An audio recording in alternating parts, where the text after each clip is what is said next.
দয়া, এই একটা শব্দকে আমরা পবিত্র বলে শিখেছি। দয়া মানেই ভালো মানুষ, দয়া মানেই মহান হৃদয়। কিন্তু ইতিহাস একটা অস্বস্তিকর প্রশ্ন তোলে, যদি দয়া সবসময় ভালো হতো তাহলে ইতিহাস কেন ভরে আছে ধ্বংসের গল্পে? কেন রাজ্য ভেঙেছে, কেন সভ্যতা ভেঙেছে, কেন লক্ষ লক্ষ নিরীহ মানুষ প্রাণ হারিয়েছে? একটাই কারণে, ভুল দয়া।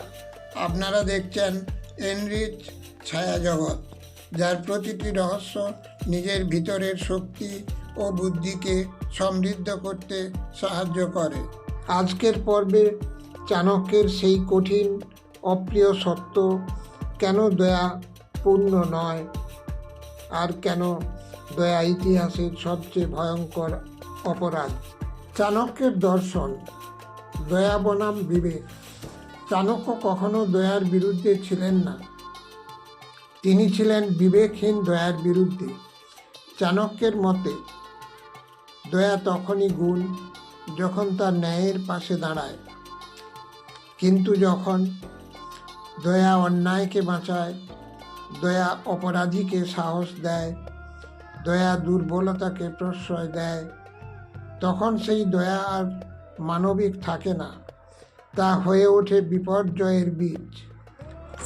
চাণক্য জানতেন সব মানুষ পরিবর্তনের যোগ্য নয়, কিছু মানুষ সুযোগের অপেক্ষায় থাকে, আর দয়া তাদের সবচেয়ে বড় অস্ত্র। একটি গল্প, আত্মঘাতী দয়া।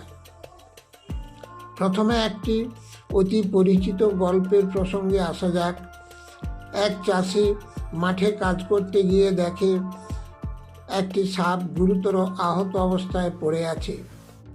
দয়া হয় চাষির, সে সাপটিকে বাড়িতে নিয়ে যায়, সেবা যত্ন করে, ধীরে ধীরে সুস্থ হয়ে যায় সাপটি। একদিন রাতে সাপটি চাষির ঘুমন্ত শিশুকে দংশন করতে যায়, কিন্তু তার আগেই চাষি দেখতে পেয়ে যায়। চাষি একটা কথাই বুঝতে পারে, সাপকে বাঁচানো যায়, কিন্তু তার স্বভাবকে বদলানো যায় না। চাণক্য এই জন্যেই বলেছিলেন, ভুল দয়া শুধু নিষ্ফল নয়, তা আত্মঘাতী। ভারতীয় ইতিহাস, ভুল দয়ার মূল্য। উদাহরণ 1, পৃথ্বীরাজ চৌহান, অহংকারের মোড়কে দয়া। পৃথ্বীরাজ চৌহানকে আমরা বীর বলি, কিন্তু ইতিহাস তাকে আর এক নামেও চেনে, ভুল দয়ার প্রতীক।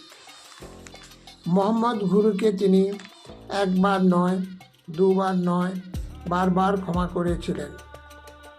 এই ক্ষমা ছিল না করুণা, এটা ছিল শত্রুকে ছোট করে দেখা, নিজের শক্তির উপর অতিরিক্ত বিশ্বাস, বাস্তবকে অস্বীকার করা।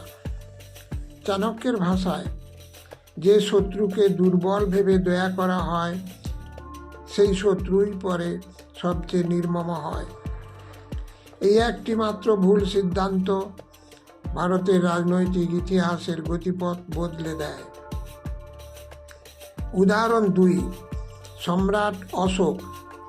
দয়া যখন অপরাধে পরিণত হয়। কলিঙ্গ যুদ্ধের আগে অশোক ছিলেন প্রশাসক, কিন্তু তিনি ছিলেন অতিরিক্ত সহনশীল। বিদ্রোহীদের শাস্তি নয়, দুর্নীতিকে সময় দাও নীতি, অন্যায়কে নিয়ন্ত্রণ না করা। এই দয়া শেষ পর্যন্ত কি করে জানেন? একটা ভয়াবহ যুদ্ধকে অনিবার্য করে তোলে, যেখানে লক্ষ মানুষ প্রাণ হারায়। চাণক্য বলতেন, আজ অন্যায়কে শাস্তি না দিলে আগামীকাল নিরপরাধীর রক্ত ঝরবে। বিশ্ব ইতিহাস, ভুল দয়া, ভুল অবহেলা। উদাহরণ 3, হিটলার দয়া নয়, অবহেলার ফল।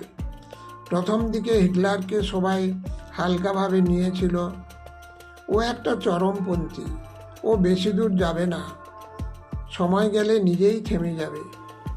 এই ছিল ইউরোপের ভুল দয়া, আসলে ভুল অবহেলা।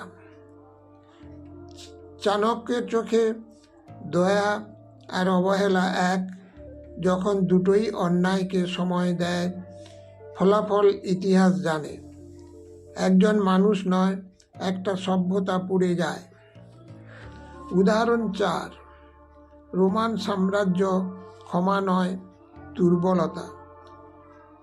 রোম বারবার বিশ্বাসঘাতকদের ক্ষমা করেছে, বিদ্রোহীদের আবার ক্ষমতায় ফিরিয়েছে।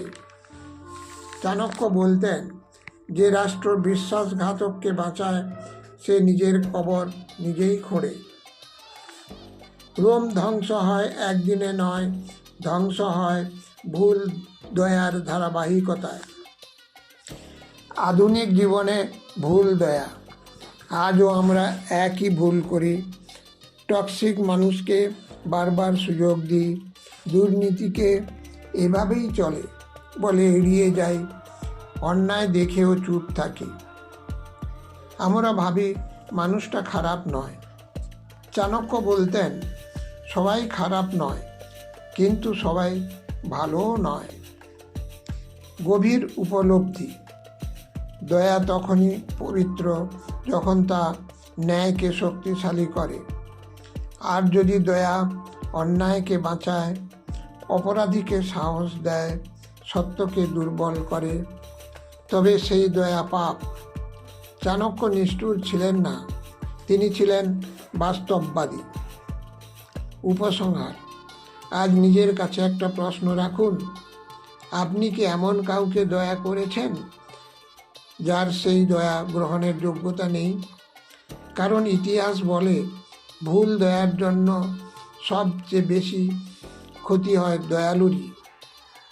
আমাদের এই উপস্থাপনা কেমন লাগলো সে বিষয়ে আপনার মতামত জানান। ভালো লাগলে লাইক ও শেয়ার করুন। এমন ভিডিও নিয়মিত পেতে চাইলে এনরিচ ছায়াজগৎ সাবস্ক্রাইব করে রাখুন। পরের এপিসোডে আমরা জানাবো চাণক্যের এমনই এক শক্তিশালী নীতি। ভালো থাকুন, সতর্ক থাকুন।